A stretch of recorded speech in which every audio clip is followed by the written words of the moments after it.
Hello दोस्तों, नमस्कार। आशा करते हैं कि आपकी तैयारी शानदार चल रही है। और आज की वीडियो हम राजस्थान पुलिस का जो 13 सितंबर को पेपर हुआ था उसकी आंसर की देखेंगे।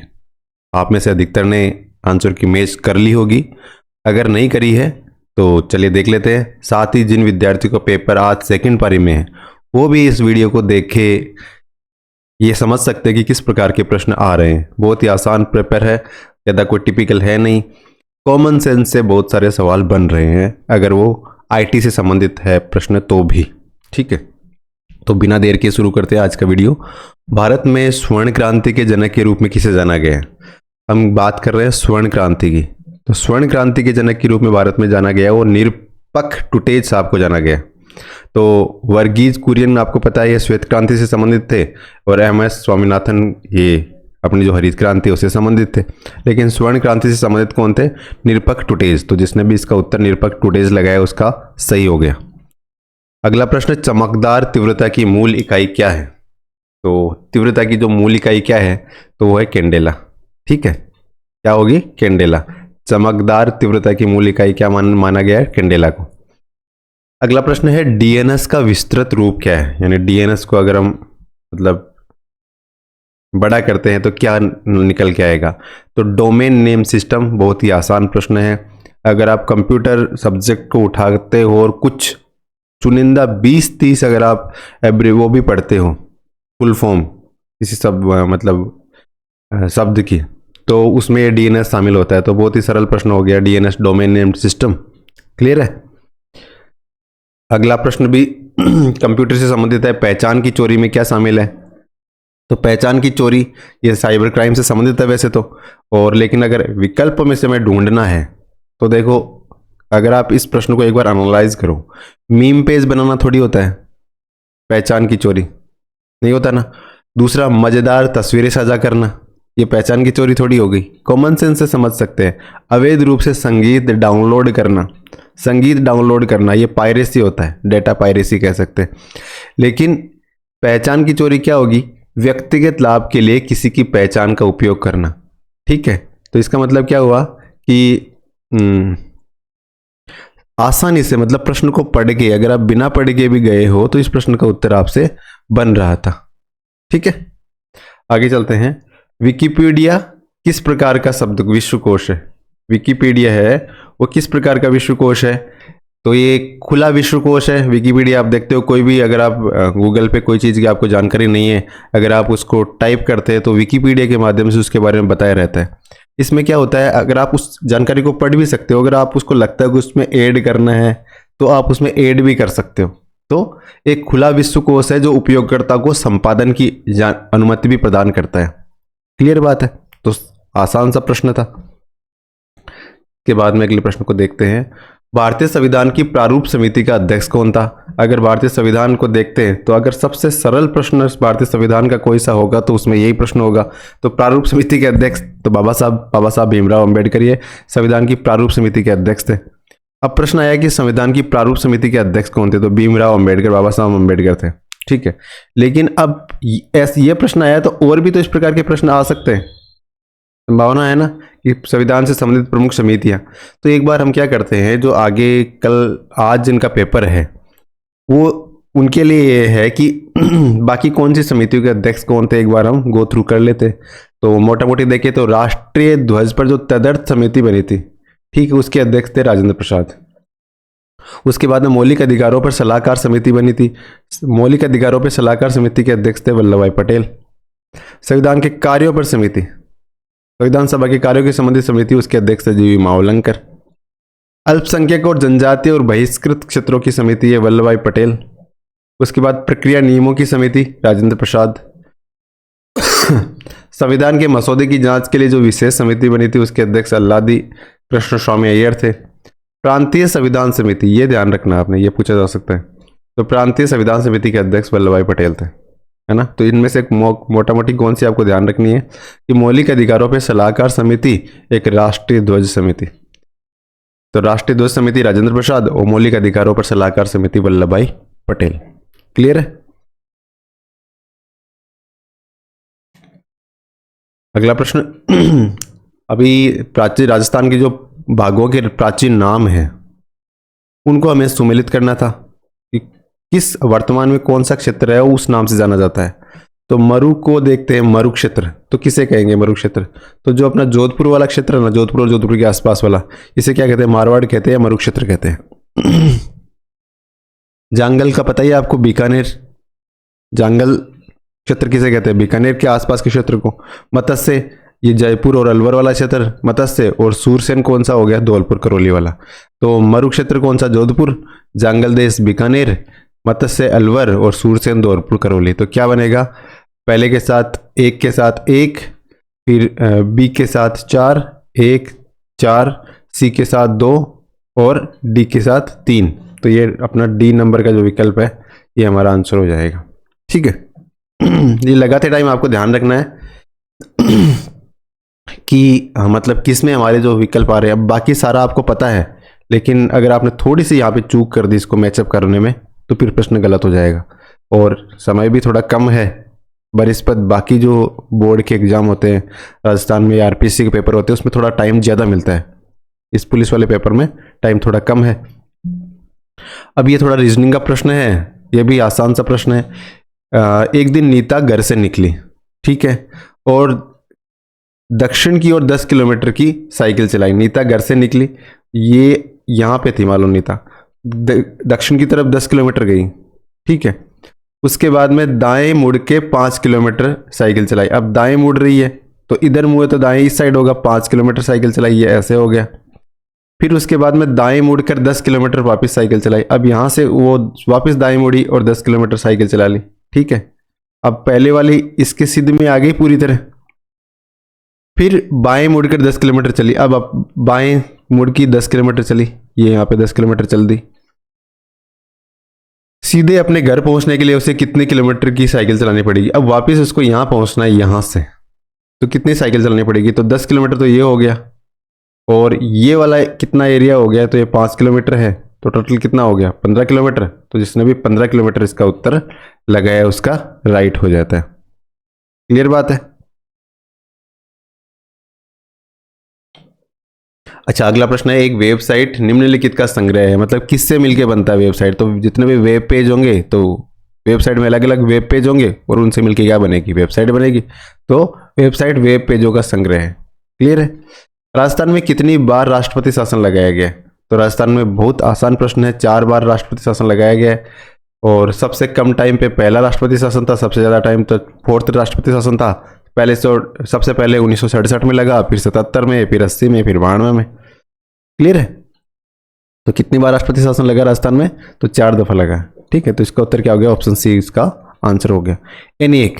तो वैसे ही मैंने कहा कि अगर आप कुछ फुल फॉर्म पढ़ते हो 30 भी कंप्यूटर की, कंप्यूटर आपके सब्जेक्ट है, बहुत ज़्यादा प्रश्न इससे आते हैं, तो आप फुल फॉर्म तो एक बार पढ़ के गए हो, लेकिन टॉप के 30 फुल फॉर्म भी अगर आप याद करके जाओगे तो उसमें एनी एक का भी आएगा।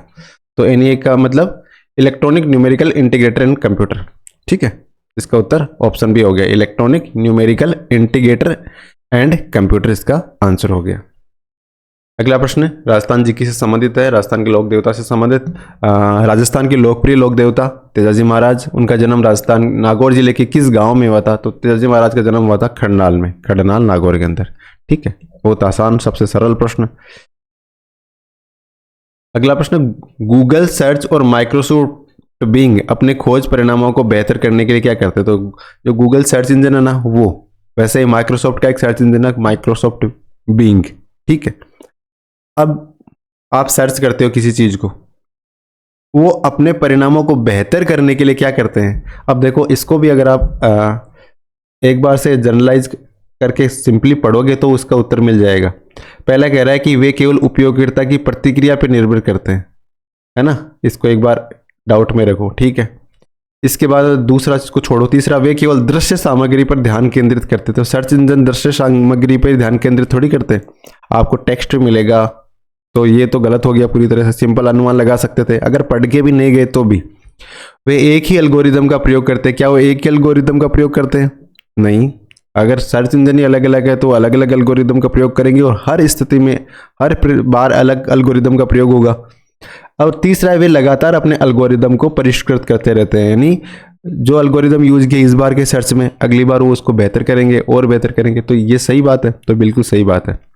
तो वो उपयोगकर्ता के उपयोग के आधार पे अपने जो एल्गोरिदम है उसमें चेंजेस करते रहते हैं। ये माइक्रोसॉफ्ट बिंग और गूगल सर्च इंजन अपने आप को बेहतर करने के लिए क्या करते हैं, तो बेहतर करने के लिए अपने एल्गोरिदम को परिष्कृत यानी बेहतर करते रहते हैं। ये इसका आंसर हो गया। अच्छा, अगला प्रश्न है, यदि नेहा कहती है कि प्रियंका के पिता ओमवीर, किसके, प्रियंका के पिता है ओमवीर, मेरे ससुर चंद्रपाल के इकलौते पुत्र हैं। जैसे मान लीजिए ये प्रियंका, ये प्रियंका है और इसके पिता, मतलब ये प्रियंका के पिता हो गए। ठीक है, हमें पता नहीं वर्तमान में कौन है प्रियंका के पिता। ठीक है, इनका नाम बता दिया, ये ओमवीर है तो ये ओमवीर हमने लिख लिया। ठीक है, अब ये कह रहे हैं कि मेरे ससुर चंद्रपाल के इकलौते पुत्र है, तो ओमवीर किसका पुत्र है, चंद्रपाल का पुत्र है। ये हो गए, ये चंद्रपाल, ओमवीर किसके पुत्र है, चंद्रपाल के, तो ये चंद्रपाल हो गए, चंद्रपाल चंद्रपाल के पुत्र। अब और ये किसके ससुर है, नेहा के, कि नेहा कहते हैं ना ओमवीर मेरे ससुर चंद्रपाल के इकलौते पुत्र है, तो चंद्रपाल के इकलौते पुत्र है ओमवीर, तो मतलब और वो नेहा के ससुर है, तो ऑब्वियस सी बात है नेहा क्या होगी, चंद्रपाल की वाइफ हो, ओमवीर की वाइफ होगी। ठीक है, आगे कहता है, तो प्रियंका की बहन रुचि, तो प्रियंका, तो यहां हमने देखा था इसकी बहन कौन है, इसकी बहन है रुचि, ये हो गई रुचि। ठीक है, ये प्रियंका की बहन है, ये अपने बहन बना दी। तो चंद्रपाल से किस प्रकार संबंधित है, तो चंद्रपाल की क्या लगती है बताओ, अब रुचि, तो रुचि चंद्रपाल की पोती लगती है, तो पोती वो विकल्प में है नहीं, तो इनमें से कोई नहीं इसका आंसर हो जाएगा। ठीक है, क्लियर है। ये मैंने मतलब डायग्राम पहले बना दिया था, लेकिन बहुत ही आसानी से आप बना सकते हो, कोई ज़्यादा टिपिकल काम इसमें है नहीं। साइबर कानून का प्राथमिक उद्देश्य क्या है, तो साइबर कानून बनाया सरकार ने, साइबर लॉ कब आया था, तो जो आईटी एक्ट है वो 2000 के अंदर आया था। और इसका उद्देश्य क्या था, इसका उद्देश्य वही साइबर अपराधों को कम करना, और अगर कोई अपराध करता हो तो उसे दंडित करना, ताकि कम हो सके साइबर अपराध। इसका आंसर वो ऑप्शन सी हो जाएगा, साइबर अपराध को रोकने और दंडित करने। साइबर अपराध में अगर कोई संलिप्त है तो उसको दंडित करने के लिए साइबर कानून लाया गया था, और ये कब आया था, 2000 में आया था। अगला प्रश्न, सोनिया का परिचय देते हुए आमिर कहते हैं, सोनिया का परिचय देते हुए आमिर कहते हैं कि वह मेरी माँ के इकलौते भाई के, सोनिया का परिचय देते हुए आमिर कहते हैं कि वह मेरी माँ के, पहले सबसे पहले कहाँ से शुरू करें हम, एक बार अब नया डायग्राम बनाते हैं इस बार। ये हो गया आमिर, ठीक है, और आमिर कहता है कि वह मेरी माँ के, मतलब ये आमिर की माँ, ठीक है, कौन है पता नहीं हमें, इकलौते भाई, माँ के इकलौते भाई, ये माँ का इकलौता भाई हो गया, ठीक है, के भतीजे, मतलब इकलौते भाई के भतीजे, मतलब भाई एक ही सिंगल भाई है, और इस भाई का भतीजा होना चाहिए, है ना, भतीजे की पत्नी, तो इकलौता भाई होना चाहिए, तो उसका भतीजा, भतीजा मतलब यहाँ पे भांजा लेना चाहिए कायदे से, एक भतीजा गलत तरीका है, तो इसका भतीजा कौन होगा, इसका और कोई तो भाई है नहीं, तो बहन का पुत्र होगा, तो इसका बहन का पुत्र मान लो,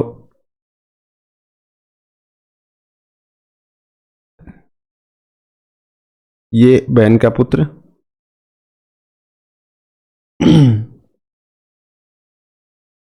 नहीं, बहन, इसका पुत्र,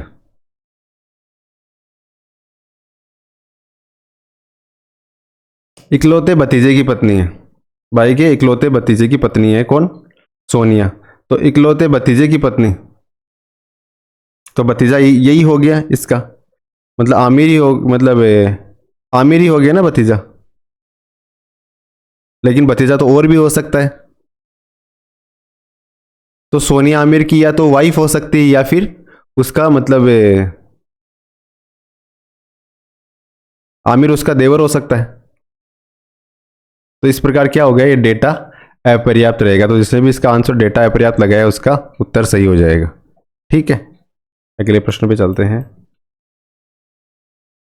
राज्य की प्रति व्यक्ति आय के बारे में निम्नलिखित कथनों पर विचार करना है। तो प्रति व्यक्ति आय क्या होती है? जो राज्य की शुद्ध राज्य घरेलू उत्पाद होता है, जीएस मतलब एनएसडीपी जिसे हम कहते हैं, नेट स्टेट डोमेस्टिक प्रोडक्ट। अगर उसके अंदर हम मध्य वर्गीय जनसंख्या का भाग दे देते हैं ना, मध्य वर्षीय जनसंख्या का, तो क्या आ जाएगा? प्रति व्यक्ति आय आ जाएगी। तो ये कथन सत्य है, तो बिल्कुल सत्य है ये कथन तो। और प्रति व्यक्ति आय लोगों के जीवन स्तर और कल्याण का सूचक है। तो प्रति व्यक्ति आय लोगों के जीवन स्तर और कल्याण का सूचक होती है, बिल्कुल सत्य बात है ये भी। तो इस प्रकार क्या हो गया? दोनों कथन सत्य है। तो एक और दोनों कथन इसमें सत्य हो जाते हैं, राइट हो जाते हैं। अगले प्रश्न में चलते हैं। ब्राउजर में एड ऑन क्या करता है? तो ब्राउजर है, ब्राउजर आपको पता ही है, मोजिला हो गया, फायरफॉक्स हो गया, गूगल क्रोम हो गया, ये क्या है? ब्राउजर है। उसमें जो एड ऑन क्या करते हैं? तो ब्राउजर की कार्यक्षमता संशोधित करते हैं।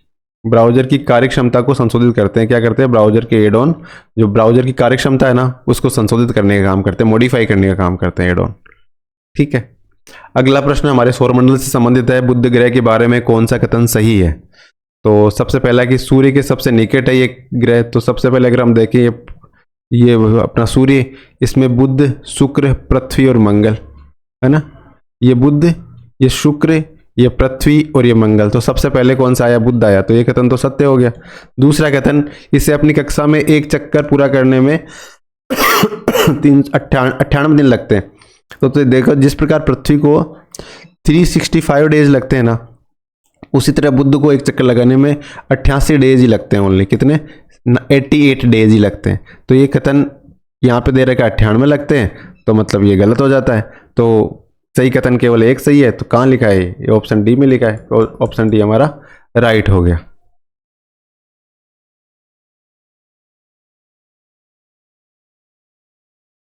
अच्छा, अगला प्रश्न है, ईमेल का उपयोग करते समय एक सामान्य सावधानी है। तो ईमेल का अगर आप प्रयोग करते हो तो आपको बार बार बताया जाता है, आपको भारत सरकार जो आईटी मिनिस्ट्री है वो भी मैसेज करके कहती है किसी भी प्रकार की स्पैम मेल पे क्लिक ना करें। अगर ऑथेंटिक सोर्स से अगर कोई मेल आए तभी आपको क्लिक करना है। तो अज्ञात अनुलग्नक कोई भी लिंक है इस प्रकार का, उस पर क्लिक आपको नहीं करना है, ये आपको ध्यान रखना है। ठीक है, नॉर्मल सी बात है। अगला प्रश्न है, यदि परसों यानी बीते हुए दिन के पहले का दिन रविवार था, मान लो, इसमें क्लियर नहीं हो रहा है कि बीते हुए दिन से पहले का दिन रविवार था, यानी आज की बात कर रहा है। आज के दिन से पहले का दिन, बीते हुए दिन के पहले मतलब कल से पहले का दिन क्या था? ये था संडे, रविवार था। ठीक है, तो आज के बाद चौथा दिन क्या होगा? यानी आज इसके बाद चौथा दिन, तो देख लो 1 2, आज के बाद चौथा दिन क्या होगा? तो ये 1 2 3 और ये 4। तो ये देखो, संडे, ये मंडे, ये ट्यूसडे, ये वेडनेसडे, थर्सडे, फ्राइडे, सैटरडे, यानी शनिवार होगा। क्या होगा? शनिवार। यानी अगर इस दिन रविवार था तो रविवार के बाद में क्या आएगा? सोमवार, मंगलवार, बुधवार, गुरुवार, शुक्रवार, शनिवार। तो इसका उत्तर क्या हो जाएगा? शनिवार हो जाएगा। लेकिन अगर यहाँ पे ये जो शो नहीं हो रहा है प्रश्न में, अगर ये मान लो शनिवार होता तो तब इस कंडीशन में ये क्या होगा? शुक्रवार होगा। मतलब यहाँ पे एक प्रश्न में क्लियर नहीं है कि ये कौन सा दिन दिख रहा है। पेपर में जब फोटो ली गई है विद्यार्थी के द्वारा तो ये प्रश्न क्लियर नहीं आया है। तो इसको जो भी यहाँ पे लिखा है उस हिसाब से इसका प्रश्न परिवर्तित होगा। अगला प्रश्न, भारत के संविधान का अनुच्छेद 1 भारत के रूप में वर्णित करता है। तो भारत का संविधान का अनुच्छेद 1 क्या कहता है? भारत राज्यों का संघ कहते हैं, यानी यूनियन ऑफ स्टेट है। तो राज्यों का संघ, सीधा सा प्रश्न, सीधा सा, सरल सा, सिंपल सा, कोई दिक्कत नहीं इसमें। अगला प्रश्न है, आईटी नियोजन से संबंधित प्रौद्योगिकी में शामिल है, यानी आईटी प्लानिंग के अंतर्गत जो टेक्नोलॉजी होती है उसमें क्या क्या शामिल होती है? तो इसमें डेटा और प्रक्रिया मॉडलिंग पद्धतियां शामिल होती है। क्या शामिल होगा? डेटा और प्रक्रिया मॉडलिंग पद्धतियां इसमें शामिल होगी।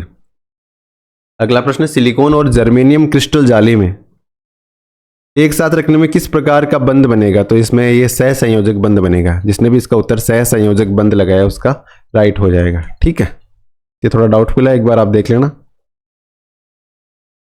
सुपर कंप्यूटर का प्रारंभिक उपयोग क्या था? सुपर कंप्यूटर आया तो इसका उपयोग हमने कहाँ पे किया?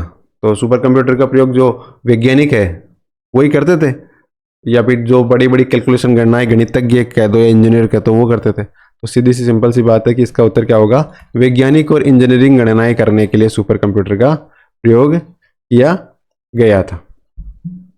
आज भी वही उपयोग किया जाता है, लेकिन आज तो वो सुपर कंप्यूटर से भी आगे आने शुरू हो गए, क्वांटम कंप्यूटर आ गए। अगला प्रश्न, बांदीकुई के पास आभानेरी की चांद बावड़ी जिसे सबसे कलात्मक बावड़ी माना जाता है, किस शासक के द्वारा बनाई गई थी? तो चांद बावड़ी में नाम ही स्पष्ट है कि चांद, और ये निकुंभ मतलब शासक था, निकुंभ, चांद निकुंभ ने बनवाई थी। ठीक है, कब? 9वीं शताब्दी में। कब बनाई थी ये? 9वीं शताब्दी में चांद बावड़ी बनाई थी। ये आपके सामने जो चित्र में दिख रही ना, ये खूबसूरत बावड़ी कौन सी है? चांद बावड़ी। अगला प्रश्न, नीचे प्रश्न में एक कथन दिया गया है, उसके बाद 1 और 2 क्रमांकित 2 निष्कर्ष दिए गए। आपको कथन में दी गई सभी बातों को सत्य मानना है, फिर दोनों निष्कर्षों पर एक साथ विचार करना और तय करना है कि कौन सा विकल्प कथन में दी गई जानकारी को तार्किक रूप से संदेह से परे यानी सही है एकदम, मतलब उसमें कोई डाउट नहीं है। कथन ये कह रहा है कि भारत के गौरवशाली अतीत का सबसे अच्छा सबूत, यानी भारत का अतीत है वो गौरवशाली था, इसका सबूत क्या है? पश्चिम में आयुर्वेदिक दवाओं की बढ़ती लोकप्रियता, यानी पश्चिम में आयुर्वेदिक दवाओं की है ना लोकप्रियता बढ़ रही है ना। तो इसमें आपको निष्कर्ष पता करने हैं कि कौन सा कथन इसमें सही है। तो पहला कह रहा है कि आयुर्वेदिक दवाएं भारत में लोकप्रिय नहीं है, तो ये तो आप कहाँ से निकालोगे? ये कह रहा है कि पश्चिम के अंदर इनकी लोकप्रियता बढ़ रही है, तो ये इस कथन से कहीं नहीं निकलता कि भारत में ये लोकप्रिय नहीं है। ये कहीं से निकल रहा है क्या? नहीं निकल रहा ना, तो ये कथन तो गलत हो गया पूरी तरह से। दूसरी कह रहा है कि एलोपैथिक दवाएं भारत में अधिक लोकप्रिय, तो कहीं पे एलोपैथिक दवाओं का जिक्र ही नहीं है, इसका मतलब ये कथन भी सत्य नहीं है। तो दोनों कथन ही इसमें असत्य प्रतीत होते हैं। अब ये कह रहा है कि भारत के गौरवशाली अतीत का, यानी अतीत गौरवशाली था, इसका सबूत है कि पश्चिम आज दवा मतलब उन आयुर्वेदिक दवाओं का उपयोग कर रहा है। तो भारत का अतीत, क्योंकि भारत में हो सकता है आज तो चल ही रही है, लेकिन ये बहुत पहले इन्होंने ईजाद कर ली, तो अतीत इनका शानदार रहा। अब इस कारण पश्चिम वर्तमान में भी, मतलब एलोपैथिक के जमाने में भी, मतलब इसको आयुर्वेद का उपयोग कर रहा है। तो इसमें दोनों कथन इसमें गलत निकल के आते हैं, मतलब निष्कर्ष इसमें ये नहीं निकलते कि आयुर्वेदिक दवाएं वर्तमान में भारत में लोकप्रिय नहीं है, कहीं ऐसा उल्लेख नहीं है, तो ये निष्कर्ष हम नहीं निकाल सकते। दूसरा, एलोपैथिक दवाएं भारत में अधिक लोकप्रिय है, तो ये भी कहीं नहीं निकल रहा। तो कथन 1 और 2 दोनों ही अनुसरण नहीं करते, तो इसका उत्तर इसने भी न तो 1 और न ही 2 का अनुकरण करता है, ये लगा है उसका उत्तर क्या होगा? सही होगा।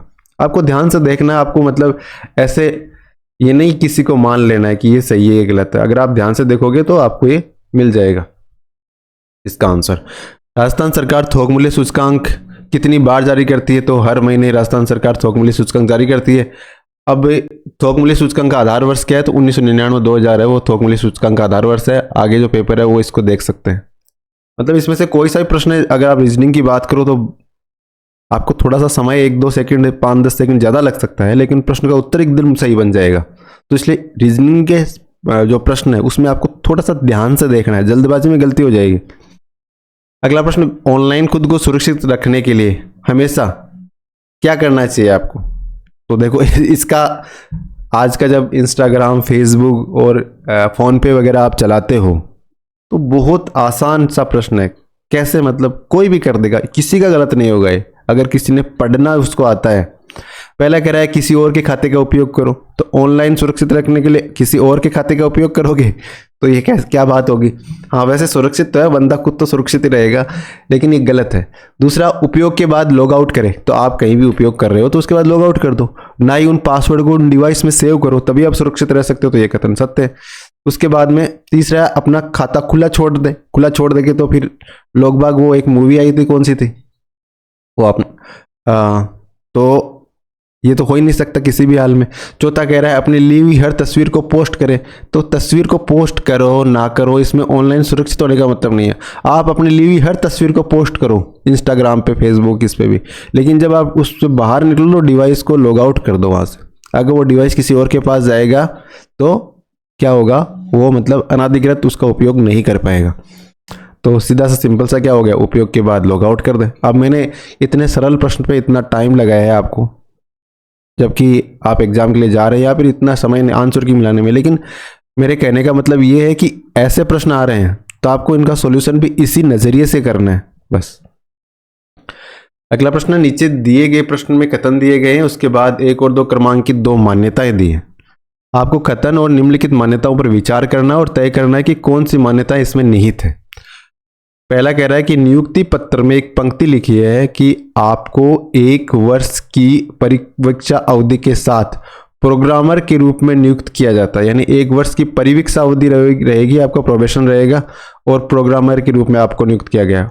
और पुष्टि के लिए अवधि के अंत में आपके प्रदर्शन की समीक्षा की जाएगी, और बाद में जब अवधि का अंत, 1 वर्ष की अवधि का अंत मतलब टाइम होगा कंप्लीट, तो आपने कैसा परफॉर्म किया उसकी समीक्षा की जाएगी।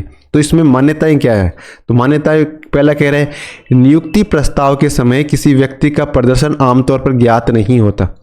मतलब जब जब बंदे को नियुक्त किया उस समय उसका प्रदर्शन कैसा था, उस बंदे को जो जिसने नियोक्ता है उसको पता थोड़ी रहेगा।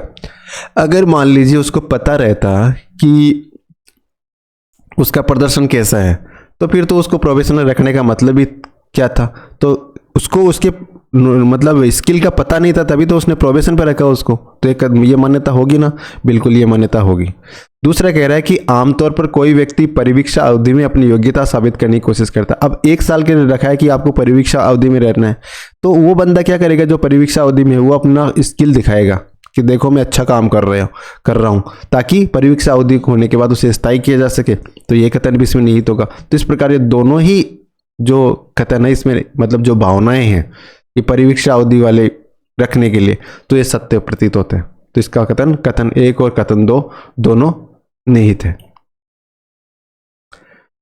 अगला प्रश्न, 22 अक्टूबर 2024 को 24वीं राष्ट्रीय पैरा तैराकी चैंपियनशिप कहाँ आयोजित की गई। अब देखो ये प्रश्न कब का है, अक्टूबर 2024 का, लगभग 1 साल पुराना है। आप कहते हो 4 महीने का करंट अफेयर पर्याप्त है, और है देखो आपको 14 महीने का करंट अफेयर आपको ध्यान रखना होता है। 14 महीने का करंट अफेयर आपको देख के ही जाना होता है। वैसे कम से कम 12 महीने का देख के जाना होता है, लेकिन कई बार क्या होता है पेपर 1 महीने पहले ही छप गया। तो इस प्रकार अगर हम 14 महीने का लेके चले तो लगभग मतलब वो अपने करंट अफेयर का सेक्शन है वो क्लियर हो जाता है। तो 24 अक्टूबर 2024 को 24वीं राष्ट्रीय पैरा तैराकी चैंपियनशिप, 24वीं राष्ट्रीय पैरा तैराकी चैंपियनशिप कहाँ आयोजित की गई। तो ये पैरा तैराकी चैंपियनशिप है ना, ये पणजी में आयोजित की गई थी। पणजी कहाँ पे, गोवा में। क्लियर है। अगला प्रश्न है, सेंट्रल प्रोसेसिंग यूनिट सीपीयू का कौन सा घटक अंकगणितीय और तार्किक संचालन करता है। तो इसके नाम में स्पष्ट है, ALU arithmetic and logical unit, यानी एक तो अंकगणित यानी अर्थमेटिक और लॉजिकल यानी रीजनिंग। ठीक है, तो एएलयू हो जाएगा, सीधा सा सरल सा प्रश्न है। अगला प्रश्न है, 1898 में बनारस में सेंट्रल हिंदू कॉलेज की नींव किसने रखी थी।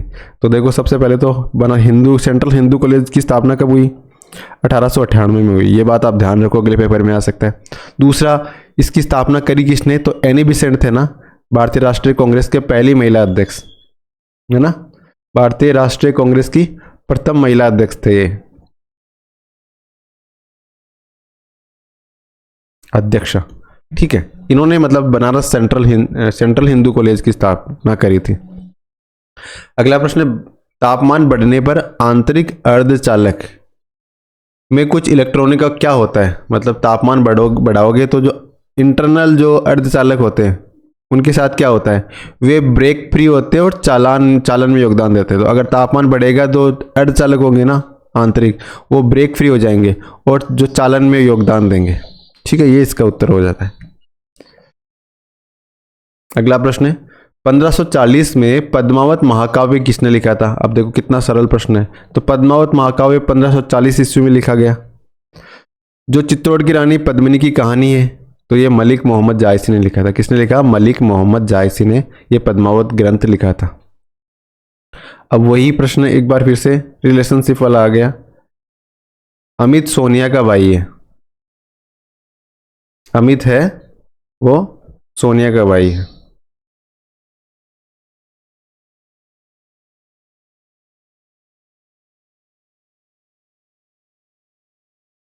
अमित सोनिया, देखो ये हो गया अपना अमित, ठीक है। ये पुरुष है तो इस प्रकार कर लेते हैं, ठीक है। महिला होगा तो हम उसे सर्किल बनाएंगे, ठीक है। तो अमित सोनिया का भाई है, तो ये हो गई सोनिया। ये भाई वाले कॉन्सेप्ट में ये प्लस का निशान लगाएंगे, और पति पत्नी होंगे तो हम मल्टीप्लाई का निशान लगाएंगे। ये होगी सोनिया। तो अमित सोनिया का भाई, ये क्लियर हो गया। उसके बाद कहता है ज्योति निकिता की बहन है। ज्योति है वो निकिता की बहन है। ये जो ज्योति है महिला है, और ये निकिता की बहन है, तो हमने इस प्रकार से निकिता की बहन कर दिया, ठीक है। सोनिया है वो सतीश के पिता की बेटी है। सोनिया सतीश के पिता की बेटी है, तो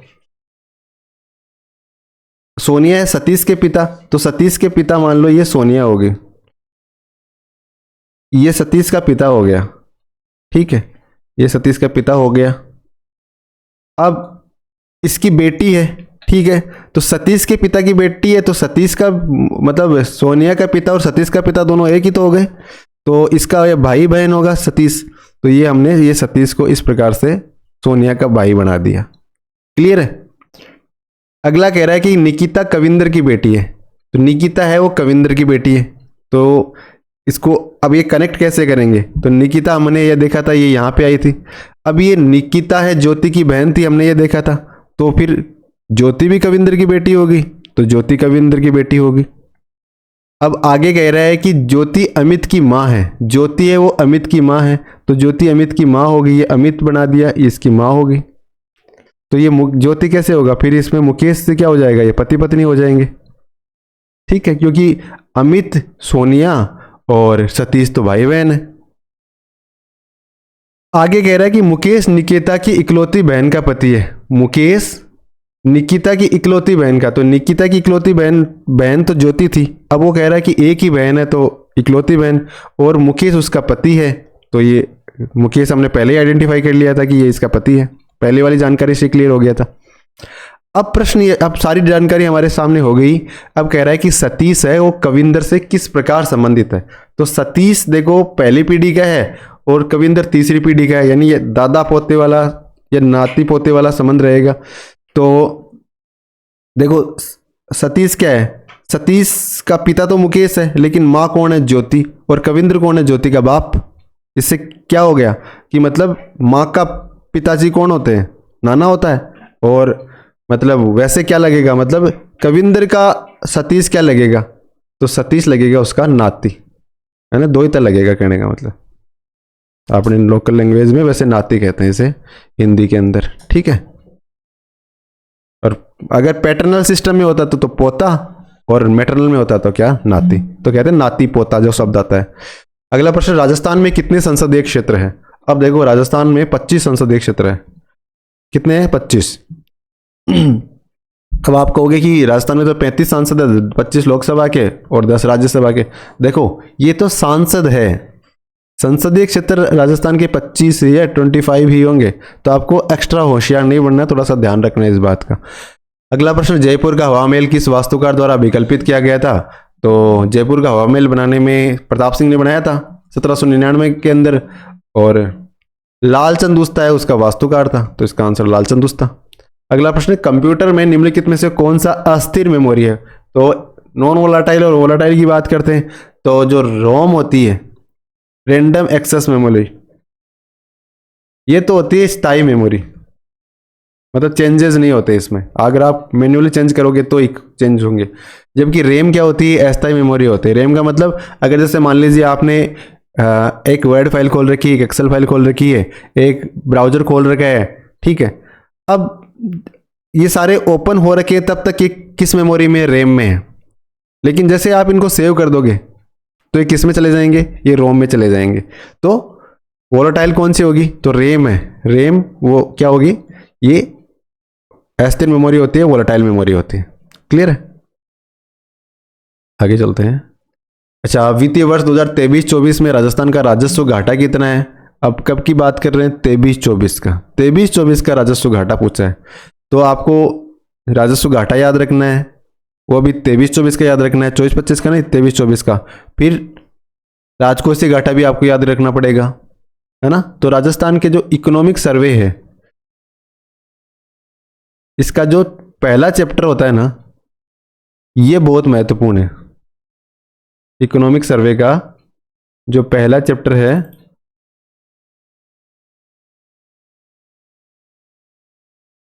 ये बहुत महत्वपूर्ण होगा। तो आपको इकोनॉमिक सर्वे का जो पहला चैप्टर, उसका डेटा वो 2-3 बार रिवाइज करके जाना है। अगला प्रश्न, उस बॉक्स को चुने जो दिए गए कागज की सीट में अक्ष से बने बॉक्स के समान है। तो अक्ष के बने बॉक्स के समान है, कौन सा होगा?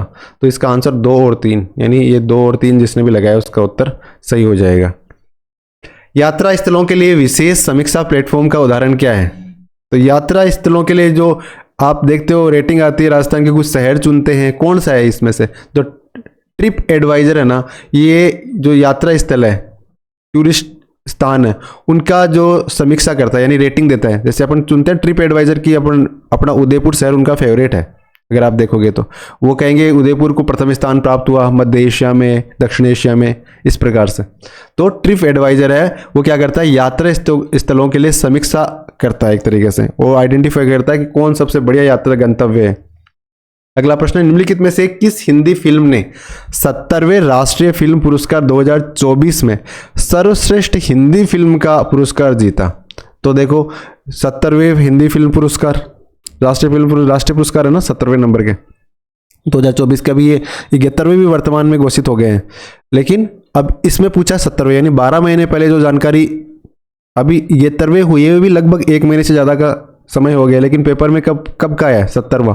तो मैंने कहा ना आपको 14 महीने का करंट अफेयर ध्यान में रखना है, किसी भी आप एग्जाम की तैयारी करके जाते हो तो इसमें अलग अलग कैटेगरी होती है। उसमें ही सर्वश्रेष्ठ हिंदी फिल्म की कैटेगरी, सर्वश्रेष्ठ फीचर फिल्म की बात नहीं कर रहा हूँ, सर्वश्रेष्ठ हिंदी फिल्म है, ये किसको मिला है? गुलमोहर को। किस मूवी को मिला था? सर्वश्रेष्ठ हिंदी फिल्म का पुरस्कार गुलमोहर को मिला था। अगला प्रश्न है, देखो फिर से ये आईटी से संबंधित प्रश्न है, निम्नलिखित में से कौन सी प्रथाएं पहचान की चोरी को रोक सकती है? तो बेसिक प्रश्न है, सिंपल, आप बिना पढ़े भी गए हो, कॉमन सेंस का यूज करते हो तो आसानी से लगा सकते हो कि पहचान की चोरी को रोकनी है। तो पहचान की चोरी को रोकनी तो अपने पासवर्ड किसी को मत बताओ, न पासवर्ड बताओ न वन टाइम पासवर्ड बताओ, यानी ओटीपी भी आपको किसी को नहीं बताना है। अगला प्रश्न, आधे तरंग वाले रेक्टिफायर की तुलना में पूर्ण तरंग रेक्टिफायर को क्यों प्राथमिकता दी जाती है? तो ये साइंस का प्रश्न है, इस पर ज़्यादा दिमाग नहीं लगाते हैं। ये एसी के दोनों आधे चक्रों को ठीक करता है। जो आधे तरंग वाले रेक्टिफायर की तुलना में जो पूर्ण तरंग का रेक्टिफायर है, वो एसी के जो दोनों आधे चक्रों को ठीक करने का काम करता है, इस कारण इसे प्राथमिकता प्रदान की जाती है। ठीक है। अगला प्रश्न, सूचना और ज्ञान के बीच मुख्य अंतर क्या होता है? एक तो देखो 3 चीजें होती हैं। सबसे बेसिक होती है डेटा, फिर होते हैं इंफॉर्मेशन, फिर होता है नॉलेज। ठीक है। अब ये कह रहा है कि इंफॉर्मेशन और नॉलेज के बीच में क्या अंतर है, तो आप इनके ऑप्शन को पढ़ोगे, विकल्पों को पढ़ोगे तो आसानी से मिल जाएगा आपको कि उत्तर क्या है। सबसे पहला वाला इसका उत्तर है, सूचना रिकॉर्ड किया गया ज्ञान है, यानी सूचना क्या है? रिकॉर्ड किया गया ज्ञान है। लेकिन उस ज्ञान से आपको अपने मतलब इंटेलिजेंस का यूज करते हुए नॉलेज की प्राप्ति होती है। तो लेकिन जो ज्ञान है ना, वो इंफॉर्मेशन से आगे की चीज है। जैसे कि उदाहरण देता हूं, जैसे आप सबसे पहले डेटा की बात करते हैं। डेटा आपने देखा कि गोल्ड है, उसके आपको अनुमान लगाना है कि इसकी रेट आगे आने वाले 4 महीने में बढ़ेगी कि नहीं बढ़ेगी। तो आप क्या करोगे? पिछले 5 साल का डेटा उठाओगे और सितंबर मंथ का डेटा एक जगह इकट्ठा करोगे। ठीक है। अब सितंबर महीने में देखोगे आप, सितंबर जैसे अगस्त, सितंबर, अक्टूबर, 3 महीने का डेटा लिया। तो त्योहारी सीजन अक्टूबर में दिवाली आती है, उस समय का हमें देखना है कि गोल्ड की रेट बढ़ेगी या नहीं बढ़ेगी। तो आप सितंबर महीने का डेटा उठाओगे, अक्टूबर का उठाओगे, सितंबर, जुलाई, अगस्त, सितंबर, अक्टूबर का डेटा आप उठाओगे। तो इस डेटा को आपने उठा लिया, ये तो हो गया डेटा। अब डेटा से आपने सारणीबद्ध कर लिया आपने कि सितंबर में रेट ये थी सोने की, अक्टूबर में ये है, फिर अगले साल भी देखा, फिर अगले 5 साल को आपने रिवाइज किया और देखा कि पिछले 4 सालों में गोल्ड की रेट अक्टूबर महीने में जब दिवाली आती है तो बढ़ती है। तब ये होगी इंफॉर्मेशन। अब इस साल बढ़ेगी कि नहीं बढ़ेगी, अब आप इसके साथ में आसपास देखोगे कि जो यूक्रेन और रशिया का वॉर चल रहा है, साथ ही इजराइल वाला वॉर चल रहा है, तो आप क्या एनालाइज करोगे कि डॉलर है उसकी स्थिति थोड़ी कमज़ोर हो सकती है, डॉलर की स्थिति कमज़ोर होगी तो क्या होगा, रुपया की वैल्यू बढ़ेगी, रुपये की वैल्यू भी घटेगी उससे। इजराइल वॉर जो अपना ट्रेड सप्लाई चेन है वो इंटरप्ट होगा। तो इस कंडीशन में क्या होता है, जो गोल्ड जैसी जो स्थायी संपत्ति उनकी वैल्यू बढ़ती है। तो आप जा सकते हो कि 2-3 फैक्टर हो गए तो गोल्ड की रेट बढ़ेगी, तो आप गोल्ड में इन्वेस्ट कर सकते हो। तो ये क्या हो गया, ये नॉलेज हो गया। तो इसका उत्तर क्या बना इतनी बात निकल के, कि रिकॉर्ड किया गया ज्ञान सूचना होता है, रिकॉर्ड की सूचना, उसके बाद में ज्ञान उससे कुछ ज़्यादा। क्लियर है, आगे चलते हैं। ऐसे न्यूक्लाइड जिसमें न्यूट्रॉन की संख्या n समान होती है लेकिन परमाणु क्रमांक भिन्न होते हैं। न्यूट्रॉन की संख्या तो सेम है लेकिन परमाणु क्रमांक अलग अलग होंगे, तो उन्हें आइसोटोन कहते हैं। क्या कहते हैं, आइसोटोन। ठीक है, अगला प्रश्न है, डूंगर सिंह के बाद बीकानेर का 21वां शासक कौन बना था? तो डूंगर सिंह के बाद में बने थे गंगा सिंह जी। गंगा सिंह जी बीकानेर के 21वें शासक थे। ये सिंपल राजस्थान जीके का प्रश्न है। अगला प्रश्न है, देखो ये प्रश्न थोड़ा सा बड़ा है, देखने में अजीब लग सकता है, लेकिन आपको इसको छोड़ के नहीं आना है, इसको करना है। आप 1-1.5 मिनट का इसमें समय लगेगा। पहले तो सबसे पहले इसमें क्या है, जानकारी को ध्यानपूर्वक पढ़ना है और आईटी अधिकारी का चयन करना है। कुछ उम्मीदवार को कुछ शर्तें होती है, जैसे उसमें कहा कि 4 शर्तें बताइए कि उम्मीदवार को कम से कम 60% अंक के साथ में आईटी या तो आईटी सेक्टर में या कंप्यूटर विज्ञान में बी या बीटेक होना चाहिए। यानी कम से कम कितने परसेंट आने चाहिए, 60%। और होना क्या चाहिए, आईटी या कंप्यूटर विज्ञान में उसे बी करना चाहिए या बीटेक करना चाहिए। ठीक है, दूसरा कह रहा है कि 1/11/2016 को उसकी उम्र 20 साल से कम होनी चाहिए और 26 साल से ज़्यादा नहीं होनी चाहिए। ठीक है, तीसरा कह रहा है कि लिखित परीक्षा में उसे 60% अंक प्राप्त होने चाहिए और चौथा कह रहा है कि इंटरव्यू में उसे 40% अंक प्राप्त होने चाहिए। अब अगर कुछ मामले ऐसे हैं कि अगर मान लीजिए उसने ऐसा कुछ अचीव नहीं किया तो उसको कुछ कहीं किसी और अधिकारी को संदर्भित किया जा सकता है। अगर सिंपली ये सारे हो रहा तो उसका चयन हो जाएगा। अब क्या मामले हैं, अगर वो कह रहा है कि उपयुक्त 3 में, 3 का मतलब क्या हो गया, लिखित परीक्षा में अगर 60% से कम अंक मिले, 60% अंक नहीं मिले तो ये मामला जनरल मैनेजर को भेज दिया जाएगा। अगर बाकी तो सारी फुलफिल हो रही है लेकिन 3 नंबर की यानी लिखित में 60% से कम अगर अंक प्राप्त हो रहे तो बाकी तीनों क्लियर, लेकिन 60% से अंक कम तो उसे जनरल मैनेजर को ये मामला भेजा जाएगा। दूसरा कह रहा है कि 4 नहीं किया उसने पूरा, लेकिन साक्षात्कार में 40% अंक लेने थे उसे, लेकिन उसने 35% अंक लिए, 35 लिए, 40 नहीं ले पाया वो, लेकिन लिखित परीक्षा में 70% से ज़्यादा अंक मिल गए उसे। तो इस प्रकार का मामला वाइस प्रेसिडेंट को संदर्भित किया जाएगा। अब ये मामले तो सारे हो गए। अब जो उम्मीदवार है कोई करण नाम का, ये इसने दिया, अब हमसे पूछा है कि करण का चयन होगा कि नहीं होगा।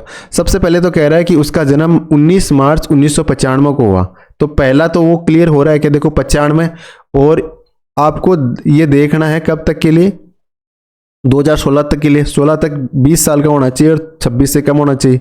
सही है, तो 95 में मार्च के महीने में जन्म हुआ है, तो 5 से तो 100 साल 2000 हो गए, और 16 के अंदर कितने, 16 वो हो गए, तो 16 और 5 21 साल का हो गया वो। तो 20 से 26 के बीच में होना चाहिए, तो 21 वाली कैटेगरी तो वो क्लियर कर रहा है। ये पहला तो क्लियर हो गया। दूसरा कह रहा है कि उसने बीईआईटी में 65% अंक प्राप्त किए, हमें तो 60% ही चाहिए थे, 60% ही बीईआईटी में चाहिए, तो ये कैटेगरी पहली दूसरी शर्तें तो दोनों क्लियर है। तीसरा कह रहा है कि उसने लिखित परीक्षा और साक्षात्कार दोनों में 62%, तो लिखित परीक्षा में उसे 60% चाहिए थे लेकिन उसको 62 मिल गए, तो अभी ये भी क्लियर हो गई। चौथा कह रहा है कि साक्षात्कार में उसे 40 चाहिए थे लेकिन उसे 62 मिल गए, तो ये भी क्लियर हो गई। इसका मतलब सिंपली वो सारी शर्तें क्लियर कर रहा है तो उसका क्या होगा, चयन किया जाएगा। सिंपल है, तो हमें थोड़ा सा ध्यान से इसको देखना है। बाकी जैसे मान लो अगर ये कह देता कि उसके जो साक्षात्कार है उसमें 35% या 36% अंक ही बने, तो सीधा सिंपल से कह देते कि उसे वाइस प्रेसिडेंट को भेजा जाएगा। और अगर मान लो पहली दोनों शर्तों में से कोई शर्त क्लियर नहीं करता, उसकी उम्र 20 साल से कम होती या 26 से ज़्यादा होती या उसका अंक 60% से कम प्राप्त होता बीटेक में, तो फिर उसका चयन नहीं होता। तो ये चीज़ें मतलब थोड़ा सा आप ध्यान से देखोगे तो बन जाएगी, कोई टिपिकल है नहीं है। बड़ा प्रश्न है, अजीब प्रश्न है, 2 मिनट लग सकते हैं, लेकिन आपको छोड़ना नहीं है क्योंकि ये नंबर पक्का है। अगला प्रश्न, लोक अदालत के बारे में निम्नलिखित कथनों पर विचार करना है। लोक अदालत भारत में विकसित वैकल्पिक विवाद समाधान की प्रणाली है। देखो, नॉर्मल जो न्यायिक प्रणाली है वो थोड़ी सी जटिल है, रिजिड है, उसमें समय लगता है, पैसा लगता है। लोक अदालत में क्या होता है, वो वैकल्पिक है, यानी आपसे बातचीत कर करा के आप अपना मामला सलटा लो, तो ये कथन सत्य हो जाता है। दूसरा कह रहा है कि लोक अदालतों द्वारा दिया गया निर्णय सिविल न्यायालय का निर्णय माना जाता है और अंतिम होता है और सभी पक्षों पर बाध्यकारी होता है, तो ये कथन भी सत्य है। यानी एक तरीके से जो लोक अदालत में मामले में दोनों पक्ष रजामंद हुए तभी तो उसमें आए, और वो उसको मानने के लिए सिविल न्यायालय की शक्तियां उसको मिलती है और दोनों पक्ष बाध्यकारी होते हैं। हालांकि लोक अदालत के दिए गए निर्णय के बाद में वो स्वतंत्र रूप से वो कोर्ट में जा सकते हैं, उन पर कोई मनाही नहीं है। अगला प्रश्न, एआई का कौन सा डोमेन टेक्स्ट और स्पीच से संबंधित है? तो आर्टिफिशियल इंटेलिजेंस, जो मशीन लर्निंग वगैरह से बहुत सारे प्रश्न इस बार आए हैं। सरल प्रश्न है, सिंपली आप बना सकते हो, लेकिन इसमें समावेशन इनका किया गया है।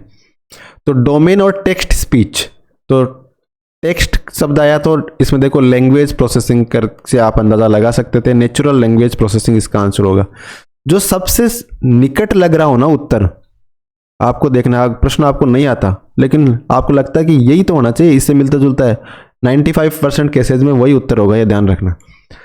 अगला प्रश्न है, इनपुट डिवाइस का उदाहरण है। अब फिर भी ये प्रश्न ये छूट नहीं रहे इनसे, तो इनपुट डिवाइस कौन सा होगा? कीबोर्ड इनमें से इनपुट है, बाकी आउटपुट डिवाइस है। Printer, speaker, monitor output device है। अगला प्रश्न है, 2024-25 के लिए स्थिर मूल्यों पर राजस्थान की अनुमानित प्रति व्यक्ति आय कितनी है? तो 24-25 नवीनतम आर्थिक सर्वे का डाटा पूछा है और प्रति व्यक्ति आय राजस्थान की जो स्थिर कीमतों पे है वो 96,638, लगभग लाख रुपए के आसपास होने पहुंच गई है। और प्रचलित कीमतों पे कितनी है? 1,85,000। ठीक है, स्थिर पे तो हमें स्थिर पे पूछा था, अब अगले पेपर में प्रचलित पे पूछ सकता है, तो ये प्रचलित का 1,85,053। नीचे दिए गए एक कथन दिया गया, उसके बाद एक और 2 क्रमांकित 2 निष्कर्ष दिए गए हैं। आपको कथन में दी गई सभी बातों को सत्य मानना, फिर दोनों निष्कर्षों पर एक साथ विचार करना और तय करना है कि कौन सा विकल्प कथन में दी गई जानकारी के तार्किक रूप से संदेश से परे है। तो कथन क्या है? पवन ऊर्जा का एक अक्षय स्रोत है, ठीक है, और एक एरो जनरेटर इसे बिजली में परिवर्तित कर सकता है, ठीक है। हालांकि इस क्षेत्र में बहुत कुछ नहीं किया गया है, लेकिन सर्वेक्षण से पता चलता है कि पवन ऊर्जा के वैकल्पिक स्रोत के रूप में विकसित करने की अपार संभावनाएं हैं, ठीक है। अब निष्कर्ष क्या कहता है कि पवन ऊर्जा तुलनात्मक रूप से नया उभरता हुआ क्षेत्र है। नया उभरता हुआ क्षेत्र है, ये निकल के आ रहा है, निकल रहा है ना, कि अक्षय स्रोत है अभी, हालांकि इसमें बहुत कुछ किया नहीं गया है, लेकिन करने की संभावनाएं अपार है, यानी उभरता हुआ स्रोत है, निकल रहा है इससे, ठीक है। दूसरा कह रहा है कि एरो जनरेशन के क्षेत्र में अधिक खोज करके ऊर्जा संकट से निपटा जा सकता है। तो एरो जनरेशन से ऊर्जा संकट से समाधान किया जा सकता है ना, इसका निष्कर्ष निकलता है ये। अगर आप इसको ध्यान से पढ़ोगे तो बिल्कुल निकलता है।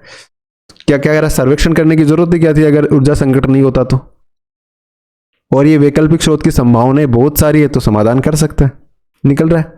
इसका मतलब क्या हो गया? दोनों कथन हमारे अनुसरण करते हैं। अगला प्रश्न है,